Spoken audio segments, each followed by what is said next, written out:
नमस्कार दोस्तों, स्वागत है आपका आज की एक और नई वीडियो में। वैसे आपने थंबनेल में देखा ही होगा कि बांग्लादेश के बाद अब मालदीव में तख्ता पलट की कोशिश हो रही है। ये बात मैं नहीं कह रहा हूं, आप अपने स्क्रीन पर देख लीजिए। मालदीव की सरकार, मालदीव की पुलिस ये बात कंफर्म कर चुकी है और इस समय पूरे मालदीव में इन्वेस्टिगेशन की जा रही है।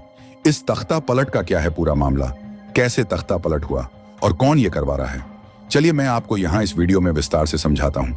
दरअसल हुआ यह कि कल मालदीव का जो सेंट्रल बैंक है उस पर यह आरोप लगा कि उसने मालदीव के विपक्षी पार्टियों के साथ मिलकर वर्तमान राष्ट्रपति मोहम्मद मुइज्जू की सत्ता को गिराने की कोशिश करी और मालदीव में तख्ता पलट करवाने ही जा रहा था। जैसा कि आप स्क्रीन पर देख सकते हैं, वहां की सरकार और पुलिस इस समय इस पूरे मामले की इन्वेस्टिगेशन कर रही है। और इतना ही नहीं, मालदीव की सत्ताधारी पार्टी ने यह भी बताया है कि कैसे हमारी सरकार गिराई जा रही थी। दरअसल इन्होंने बताया कि मालदीव का जो सेंट्रल बैंक है, जैसे कि भारत में रिजर्व बैंक ऑफ इंडिया है ना, ठीक ऐसे ही मालदीव का सेंट्रल बैंक है। उसने अचानक से यह ऐलान कर दिया कि मालदीव का कोई भी व्यक्ति अब डॉलर में लेन देन नहीं कर सकता। जी हां, और यह डॉलर बैन पूरे मालदीव पर बहुत ज्यादा भारी भी पड़ने लगा, क्योंकि मालदीव की पूरी अर्थव्यवस्था टूरिज्म पर टिकी हुई है और मालदीव का हर एक आदमी आपको किसी ना किसी प्रकार से टूरिज्म से जुड़ा मिलेगा, यानी कि टूरिस्ट बेस इकोनॉमी है। और जब टूरिस्ट आते हैं तो ज्यादातर वह खर्च करते हैं अमेरिकी डॉलर। अब आप खुद सोचिए कि मालदीव का सेंट्रल बैंक यह ऐलान कर दे कि कोई भी डॉलर इस्तेमाल नहीं करेगा, तो इससे तो सबकी लंका लग जाएगी। और ऐसा हुआ भी। दरअसल कुछ ही देर के बाद पूरे मालदीव में अलग अलग प्रकार के रूमर्स चलने लगे, अलग अलग प्रकार की बातें होने लगी, सरकार का विरोध होने लगा।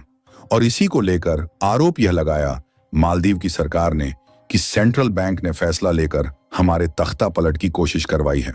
अब आप कहोगे कि इस फैसले से मालदीव में सत्ता कैसे गिर जाएगी, इसका क्या रिश्ता है? तो बहुत बड़ा रिलेशन है।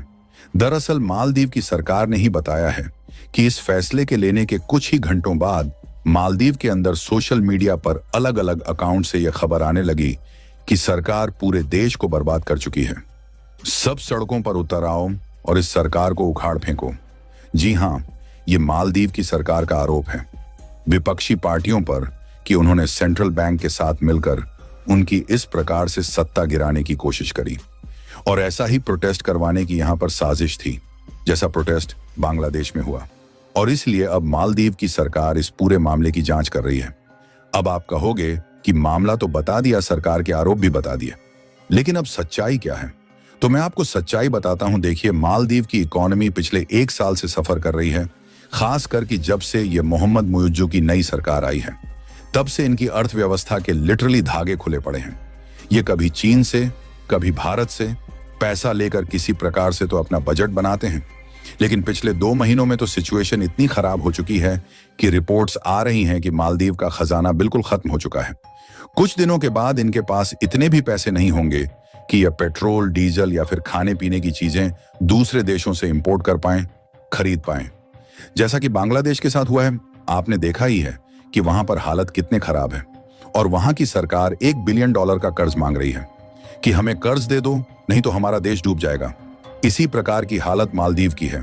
इसीलिए मालदीव के सेंट्रल बैंक ने यह कहा कि कोई भी व्यक्ति जब मालदीव में आता है ना, तो हमारे देश में आकर डॉलर जितना चाहे खर्च कर सकता है, लेकिन मालदीव का कोई आदमी डॉलर दूसरे देश में नहीं भेज सकता। इससे होगा यह कि मालदीव में डॉलर तो आएंगे लेकिन डॉलर जाएंगे नहीं, जिससे कि इनका खजाना फिर से भरने लगेगा। इसी मकसद के तहत यह फैसला लिया गया था कि जो डॉलर है उसके लेन देन पर रोक लगाई जाए, यानी कि यह मालदीव की इकोनॉमी के लिए फैसला लिया गया था। लेकिन मालदीव की सरकार को पता है इसके अलावा जो इकोनॉमी इनकी बहुत बदतर हालत से गुजर रही है, उसको लेकर भी आम जनता का गुस्सा इस सरकार पर फूट रहा है।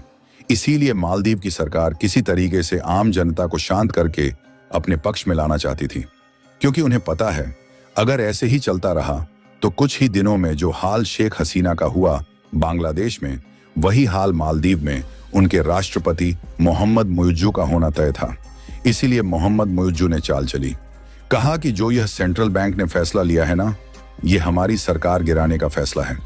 विपक्ष के साथ यह मिले हुए हैं, यह आम जनता को भड़काना चाहते हैं और इसीलिए इस फैसले को लागू करवाकर आम जनता को सड़कों पर उतारने की यह साजिश थी। अब ऐसा करके वह आम जनता की सहानुभूति यहां पर बटोर रहे हैं। और एक तरीके से विपक्षी पार्टी को विलन बना रहे हैं।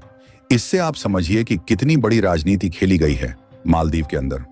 यानी कि मालदीव में कोई भी तख्ता पलट की कोशिश वगैरह नहीं हुई है, सिर्फ विपक्षी पार्टियों को टारगेट किया गया है और अपने ऊपर जो प्रेशर बिल्डअप हो रहा था मोहम्मद मुइज्जू ने उसे भी रिलीज कर दिया है।